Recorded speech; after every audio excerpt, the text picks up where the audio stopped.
सुरक्षा को कड़े इंतजाम नहीं कर पाई, क्योंकि ना मेरे ख्याल से इस चीज़ में इस तरीके से हम ध्यान दे सकते हैं, क्योंकि अगर सजा कड़ी होगी ना बहुत ज़्यादा तो इंसान दोबारा अपराध करने के बारे में नहीं सोचेगा। उन्हें हमेशा ये लगता है कि वो लोग जेल चले जाएंगे, उसके बाद छूट जाएंगे। नहीं, मैं बाकी की सरकार का भी कहना चाहूँगी कि जैसे हम सरकारी स्कूलों को देखते हैं तो सरकारी स्कूल कहने के लिए तो बहुत सी उन्होंने योजनाएं लागू की है, जैसे कि लैपटॉप वितरण और स्कूटी, और उनको बहुत सी प्रोत्साहन राशियाँ भी दी जाती है।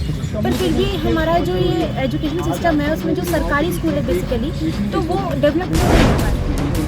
काम करना होगा, क्योंकि एक युवा जब इतनी मेहनत के साथ अगर परीक्षा को पास करने सारे बच्चे पढ़े लिखो नाम करो, अगर आप पढ़े उसके बाद में नाम करो तो परिवार के फैमिली मेंबर पेपर रद्द हो गए। तो चाहे कोई सी भी सरकार हो, चाहे गैरलोट हो चाहे विवेक हो, एजुकेशन की हालत तो आपको पता ही है ना। राजस्थान का सबसे बड़ा विश्वविद्यालय है राजस्थान विश्वविद्यालय। तो राजस्थान विश्वविद्यालय में ही आप एजुकेशन में चाहे रिसर्च के मामले में देख लो, चाहे क्लासों के मामले में देख लो, स्थिति तो दिन प्रतिदिन राजस्थान विश्वविद्यालय की गिर रही है। राजस्थान में चुनाव है और चुनाव 25 तारीख को मतदान भी होना है, और युवा मेरे साथ हैं सभी, क्योंकि युवा भी कहते हैं युवा जब आगे बढ़ते हैं तो देश भी आगे बढ़ता है। मेरे सामने बच्चियां हैं और कुछ लोग भी हैं, मैं इनसे जानूंगा कि इस बार 25 तारीख को मतदान होना है। 18 प्लस के सब ज़्यादातर मुझे लग रहे हैं सभी के वोट आ चुके हैं, तो जानूंगा इस बार 25 तारीख को आप मतदान करने के लिए जाएंगे। एजुकेशन सिस्टम कैसा रहा इन 5 सालों के अंदर गहलोत सरकार का, और सरकार ने कैसा काम किया? नमस्कार, मेरा नाम किरण है और मैं वर्तमान समय में विश्वविद्यालय महारानी महाविद्यालय में अध्ययनरत हूँ। और गहलोत सरकार की किसी भी सरकार की बात की जाए तो योजनाएं सभी लेकर आते हैं। जैसे इस बार भी नई शिक्षा नीति लाई गई थी और उसमें कई प्रयास किए गए थे कि एक बच्ची को जो है सर्वांगीण विकास किया जाए, लेकिन उसका जो है सही तरीके से इम्प्लीमेंटेशन होना ज़रूरी है योजनाओं का।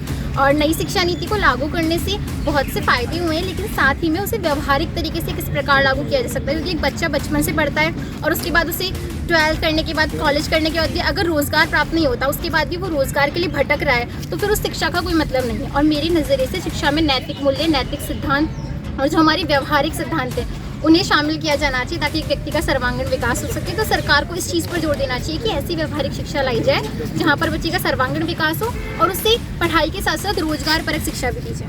गहलोत सरकार ने कौन कौन से विकास शिक्षा को लेकर किए हैं?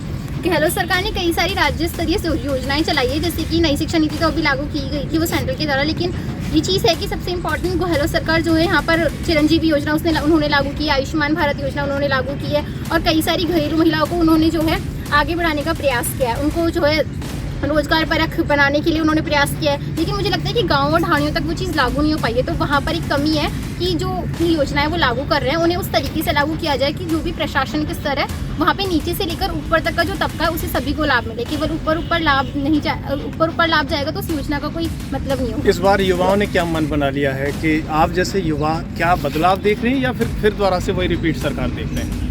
मैं बदलाव देखती हूँ, क्योंकि परिवर्तन बदलाव में किसे चाहिए आप, कौन चाहिए आपको? मोदी चाहिए या फिर कांग्रेस सरकार चाहिए, राहुल गांधी चाहिए? मैं पर्टिकुलर किसी का नाम नहीं लेना चाहूँगी, लेकिन मैं बेसिकली बस इस पे जोर दूंगी कि जो मुझे लगता है बेसिकली जिसके लिए मैं वोट करूंगी वो इंसानों को जो परिवर्तन को ज़्यादा मानता है और जो व्यवहार परक चीज़ों पे ज़्यादा जोर देता हो, केवल बोलने पर जोर देने की बजाय कार्य करने पर जोर देता। वैसे भारत के प्रधानमंत्री को कैसा देखती हैं आप? उन्होंने विश्व पटल पर कुछ भारत का नाम किया है या नहीं किया है? बेसिकली नाम उन्होंने किया है, क्योंकि इतना ज़्यादा भारत आगे बढ़ा है, अभी चांद पर गया है हमारा भारत। तो अगर देखा जाए कि एक ऐसा इंसान जो भारत को बिल्कुल नीचे से उठाकर उसने ऊपर तक पहुंचा है, तो मैं मोदी जी की बहुत ज़्यादा सराहना करना चाहूँगी इस चीज़ पर। बेटर काम किया है जी बिल्कुल। सुरक्षा को लेकर कितना सही मानती है कि गहलोत सरकार ने इस पर काम किया?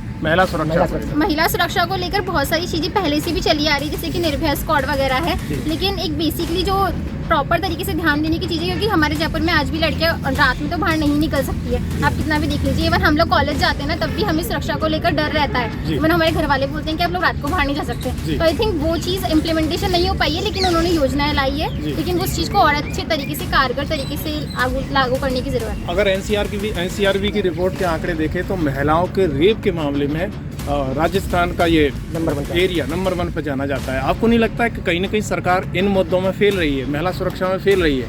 महिला सुरक्षा को कड़े इंतजाम नहीं कर पाई, क्योंकि ना मेरे ख्याल से इस चीज़ में इस तरीके से हम ध्यान दे सकते हैं, क्योंकि अगर सजा कड़ी होगी ना बहुत ज़्यादा तो इंसान दोबारा अपराध करने के बारे में नहीं सोचेगा। उन्हें हमेशा ये लगता है कि वो लोग जेल चले जाएंगे, उसके बाद छूट जाएंगे। उत्तर प्रदेश का नाम सुना होगा आपने, कैसा शासन लगता है आपको वहाँ? मुझे बहुत अच्छा लगता है पर्सनली उत्तर प्रदेश का शासन। योगी जी की वजह से लग रहा है? जी योगी जी की वजह से, क्योंकि हम पहले का उत्तर प्रदेश देखेंगे और अभी का उत्तर प्रदेश देखेंगे उसमें बहुत बड़ा डिफरेंस है। जो पहले जितनी आपराधिक गतिविधियां होती थी उसमें बहुत ज़्यादा गिरावट आई है। पहले लोग उत्तर प्रदेश जाने से डरते थे, लेकिन अब आपने जो नाम सुना है, अब क्या लग रहा है आपको? अब उत्तर प्रदेश जाना चाहते हैं बहुत लोग, इवन उनका वो ड्रीम प्लेस हो गया कि हम एक बार उत्तर प्रदेश जाना, या फिर वहाँ की सरकार हमारे यहाँ हो, मैं ये भी चाहती हूँ। अभी अयोध्या में राम मंदिर बन रहा है, इस वक्त कितना बड़ा मुद्दा राजस्थान के अंदर रहने वाला है। राम मंदिर बेसिकली हमारे हिंदू में बहुत ज़्यादा सनातनी लोग हैं और उनकी भावनाओं से जुड़ी ये चीज़, धार्मिक भावना से, तो उनके लिए एक बहुत बड़े पर्व की चीज़ है। अभी दीपावली गई है तो सभी लोगों ने बहुत ज़्यादा हर्षी खुशी से वो हर्षोल्लास जैसा वहाँ बनाया ना, प्रयास किया है कि वो यहाँ पे बनाया जाए। जी, और एजुकेशन की अगर हम बात करें, एजुकेशन सिस्टम जिस तरीके से बताया जा रहा है गहलोत सरकार ने, लेकिन अभी आरोप भी लगाए जा रहे हैं कि कंपटीशन एग्जाम जो हुए थे उनके पेपर लीक मामला बहुत बड़ा इशू बना था। एजुकेशन जो है वो बहुत मोस्ट इम्पॉर्टेंट जो बेसिक नेसेसिटी होती है वो होती है, और एजुकेशन से ही जो बेसिक जो एक छोटा बच्चा है वो सीखता है कि हमें आगे जाके क्या करना है और क्या बनना है। तो एजुकेशन मतलब जो गहलोत सरकार का ही नहीं, मैं बाकी की सरकार का भी कहना चाहूँगी कि जैसे हम सरकारी स्कूलों को देखते हैं तो सरकारी स्कूल कहने के लिए तो बहुत सी उन्होंने योजनाएं लागू की है, जैसे कि लैपटॉप वितरण और स्कूटी, और उनको बहुत सी प्रोत्साहन राशियाँ भी दी जाती है। पर फिर भी हमारा जो ये एजुकेशन सिस्टम है उसमें जो सरकारी स्कूल है बेसिकली, तो वो डेवलप क्यों नहीं हो पा रहे हैं? क्योंकि जो बजट आता है उनका बहुत सा भाग वो बीच में ही रोक दिया जाता है, मतलब जो इंफ्रास्ट्रक्चर है वो डेवलप नहीं हो पा रहा है एजुकेशन का। तो इससे बच्चों को अच्छा एनवायरनमेंट नहीं मिल रहा है, और अच्छा एनवायरनमेंट नहीं मिल रहा है, इस वजह से जो अभिभावक हैं वो लोग प्राइवेट स्कूल की तरफ ज़्यादा जा रहे हैं। 5 साल के अंदर आपके राजस्थान में कितना विकास गहलोत सरकार ने करते हैं? ये विकास की बात की जाए तो गहलोत सरकार ने काम किया है, और हम ये भी नहीं कह सकते कि जो पूरे वादे किए हैं वो निभाए हैं, या फिर जो पूरा सर्वांगीण विकास होता है वो किया है, पर प्रयास देखे गए हैं लोगों द्वारा भी। और प्रेजेंट में जो कुछ सर्वेज हैं वो कहते हैं कि लोग गहलोत सरकार के काम से बहुत खुश हैं, और जैसे कि क्योंकि अपने यहाँ पे जो लोग हैं उनको क्या चाहिए होता है, जो वो रोटी कपड़ा मकान, उनकी जो बेसिक नेसेसिटीज़ होती है, तो वो जो बेसिक नेसेसिटीज़ है उनको देने का काम गहलोत सरकार ने किया है। पर मैं पर्सनली कहना चाहूँगी कि इससे हमारा जो रेवेन्यू है उस पर बहुत असर पड़ेगा और वो एक घाटे में जाएगा। कितनी 2.5 लाख नौकरियों की बात गहलोत सरकार ने कहा था कि हमारी सरकार बन भी गई, 5 साल तक रही है, उन्होंने कहा था 2.5 लाख नौकरियाँ होंगी। कितनी नौकरियाँ इस बार मेरे सरकार ने जो नौकरियां दी गई, पर वो क्या नौकरियां, जो लोग थे जो नौकरियों को इन्होंने एग्ज़ाम्स दिए वो लोग क्या उस पद तक पहुंच गए? हमें ये भी देखना चाहिए कि क्योंकि जो पेपर लीक हुए और उसके बाद जो नौकरियां आई पर वो रुक गई, तो कुछ का मामला सुप्रीम कोर्ट और हाई कोर्ट में चल रहा है, तो इससे युवा बहुत निराश है, ये भी हमें देखना चाहिए। इस बार परिवर्तन देखना चाहती हैं या यही सरकार है? मैं इस बार ऑब्वियसली परिवर्तन देखना चाहूँगी कि हमें सबको मौका देना चाहिए एक बार, पर जैसे कि गहलोत सरकार ने काम किया है तो अगर वो रिपीट होती है तो इट विल बी बेटर कि वो अपने और प्लान्स लाए और जो उन्होंने प्लान्स बनाए हैं वो लागू करें। इस बार 5 साल के अंदर गहलोत सरकार इस तरीके से एजुकेशन सिस्टम पर काम की, तो सबसे बड़ा आरोप लग रहा है वो कंपटीशन एग्जाम का लग रहा है। जो नीट का एग्जाम हुआ था उसके पेपर लीक का मामला बड़ा आया, तभी तो कोई भी कार्रवाई नहीं, और कई सारे पेपर लीक हुए हैं, क्या ही फंसी हुई है उस पर। राजस्थान सरकार ने इसको प्रभावित किया है, लेकिन जो कॉम्पिटिशन एग्जाम वाली बात है, उस पर बिल्कुल सरकार को काम करना होगा, क्योंकि एक युवा जब इतनी मेहनत करके इतनी लगन के साथ अगर परीक्षा को पास करने लगता है, उसके बाद में पेपर रद्द हो गया, क्योंकि पेपर लीक हो गया। तो इस पर बिल्कुल काम करना चाहिए, क्योंकि अगर पेपर ही लीक होगा तो फिर जो शिक्षा व्यवस्था का बना रही है सरकार, उसका कोई मतलब ही नहीं रहेगा। इसलिए स्ट्रिक्ट होना चाहिए इसके ऊपर। सुरक्षा व्यवस्था को लेकर कितना अच्छा काम किया है सरकार ने 5 साल के अंदर, या और भी करना चाहिए, क्या सर? देखो, सुधार की संभावना हर जगह रहती है, मतलब ऐसा नहीं है कि आइडियल सिटी किसी को अपन कह नहीं सकते, आइडियल स्टेट हो ऐसा। सुधार करना चाहिए बिल्कुल, सुरक्षा व्यवस्था में सुधार करना चाहिए। कुछ ऐसी चीज़ें हैं जहाँ पर सुधार किया जा सकता है, जैसे सुरक्षा के अंदर देख लीजिए, नारी शिक्षा जैसे सर ने बात करी कि रिपोर्ट के अंदर राजस्थान टॉप पर चल रहा है, एक मिनट बिल्कुल उनको करना चाहिए। दूसरी जो भी शिक्षा व्यवस्था वाली बातें चल रही हैं, तो अभी हम एक स्लम एरिया में गए, तो तो उधर वो कहते हैं कि हिंदी मीडियम स्कूल थी हमारी पहले, उसको इंग्लिश मीडियम स्कूल बना दी गई। ऊपर से जब देखते हैं इस बात को तो लगता है कि हाँ सरकार ने काम किया है, लगता है कि सरकार ने इंग्लिश मीडियम स्कूल बनवा कर अच्छा किया है। लेकिन बच्चों से मिलाऊँ गहराई पे जाके देखें तो ये कहते हैं कि उन्होंने इंग्लिश मीडियम तो बना दिया, लेकिन हमें एक अक्षर समझ नहीं। हम देखने गए थे तो वो बच्चे जैसे चित्र बनाते हैं वैसे अक्षरों को बना रहे थे। तो इंग्लिश मीडियम स्कूल बनाना एक सेकंड रुको ना, क्योंकि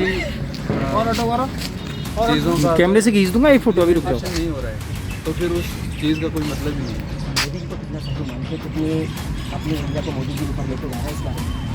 छोटे भाई को पकड़ा तो मोबाइल और कैमरे इंडिया भाई थोड़ा इधर आना, एक ले जाने मिनट के लो भैया, मामले में ये कहना इधर आओ एक चाहता हूँ सेकंड, कि ये पकड़ना। पहले हमारा इंटरव्यू इंडिया के जिस प्रकार से अब जैसे अपन कहते हैं कि साइंस चंद्रयान गया है, वो गया है, तो 2008 में भी चंद्रयान फंस गया, लेकिन उस चीज़ को सोशल मीडिया के माध्यम से उस ऊंचाइयों तक दिखाना कि हाँ जा रहा है, ये उधर होता है। सोशल मीडिया का जो यूज़ किया है इन्होंने वो अच्छा लगता है। जैसे रील्स वगैरह बनाई जाती हैं तो सरकार की रील्स बनाई जा रही हैं। अब एक मोदी जी की अच्छी बात ये भी है कि वो विश्व में चलकर भारत का नाम रोशन करें, लेकिन इसके साथ ही दूसरा पक्ष ये भी देखना चाहिए कि G20 समिट के अंदर भी रशिया नहीं आया, चाइना नहीं आया, कई सारे देश नहीं आए, तो वहाँ पर कामयाबी नहीं मिली और भी सुधार करने की जरूरत है। दूसरी बात, जो बीजेपी सरकार है वो कहीं ना कहीं अपना नाम जैसे जय श्री राम तो इन चीज़ों से जोड़ कर कर रही है। और मुझे जैसा लगता है तो बीजेपी सरकार की जो दो ही चीज़ें हैं, एक तो वो विकास करना चाहते हैं बिल्कुल, और उनके टाइम में विकास अच्छा हुआ, लेकिन जो उनका दूसरा पहलू है सत्ता में रहने का, कि सत्ता में कैसे रहा जाए, तो उसके अंदर उनका जो तौर तरीका है वो बहुत ही ज़्यादा गलत है। प्रेस फ्रीडम इंडेक्स में भारत 151 नंबर पर, आज खुल के कोई बोल नहीं सकता। तो उस स्थिति के अंदर आप देश का विकास और साथ में लोकतंत्र की बात करते हैं तो वो कहीं ना कहीं खतरे में जा ही रहा है। इस बार राजस्थान में परिवर्तन देखने जाते हैं या भारत सरकार को वापस? जी, इसमें भी देखो दो पहलू हैं कि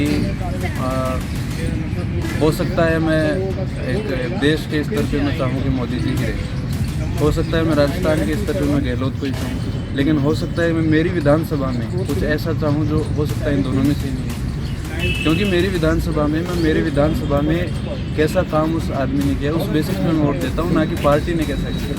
तो मैं मेरी विधानसभा की बात कर सकता हूँ, उसमें हमारी रीटा चौधरी हैं झुंझुनू विधानसभा से, तो उन्होंने काफ़ी अच्छा काम किया है पहले से, मतलब अभी उनकी सरकार बनी थी, उससे पहले बीजेपी आती थी, तो उन्होंने काफ़ी अच्छा काम किया है। लेकिन ऐसे कहना कि बदलाव देखना चाहते हैं तो वो मैं ये इसलिए नहीं कह सकता क्योंकि मेरे एरिया में मेरे विधानसभा में मैं जानता हूँ कि हाँ ये आदमी अच्छा काम करते हैं, तो डायरेक्टली ऐसा कहा नहीं जा सकता कि गहलोत आना चाहिए, ये आना चाहिए, वो आना चाहिए। और भी मेरे साथ थोड़ा सा इस तरीके से प्रोग्रेस यानी 5 साल में एजुकेशन सिस्टम को लेकर मेरा सरकार ने काम किया, कैसा यही बात एजुकेशन की, तो वो तो चाहे कोई सी भी सरकार हो, चाहे गहलोत हो चाहे बीजेपी हो, एजुकेशन की हालत तो आपको पता ही है ना। राजस्थान का सबसे बड़ा विश्वविद्यालय है राजस्थान विश्वविद्यालय, तो राजस्थान विश्वविद्यालय में ही आप एजुकेशन में चाहे रिसर्च के मामले में देख लो, चाहे क्लासों के मामले में देख लो, स्थिति तो दिन प्रतिदिन राजस्थान विश्वविद्यालय की गिर रही है। एजुकेशन में तो मुझे नहीं लगता कि कोई भी सरकार बदलाव कर पाएगी। तो इस पे गहलोत सरकार ने कोई काम नहीं किया, दिन पर दिन वो गिरती चली जा रही है इसकी वजह से, इस पर ऐसे कोई कदम क्यों नहीं उठाए गए? ना, सरकारों का मेन नई नई योजनाएं निकाल देते हैं, तो वो है। एक कंपटीशन एग्ज़ाम की बात कर लूँ, जहाँ पर राजस्थान के अंदर मैंने देखा कि 3 एग्ज़ाम पर यहाँ पे जो थे वो पेपर लीक, नित्या भी फंसी हैं उसके चक्कर में, अभी तक हो नहीं पाई प्रॉपर। वो तो कहते हैं कि 2.5 लाख नौकरियाँ दी हैं, उस पर कैसे इम्प्लीमेंट हो? पेपर लीक होना प्रशासन की फेलियर है, इसमें तो कोई शक नहीं है। लेकिन बड़े मज़े की बात क्या है कि पेपर तो लीक हो ही रहे हैं, यानी कि जो गवर्नमेंट, पहले तो जो युवा है वो गवर्नमेंट नौकरी के चक्कर में पीछे पड़े हुए हैं, पेपर लीक होने के कारण वो वैसे निराश हो चुके हैं।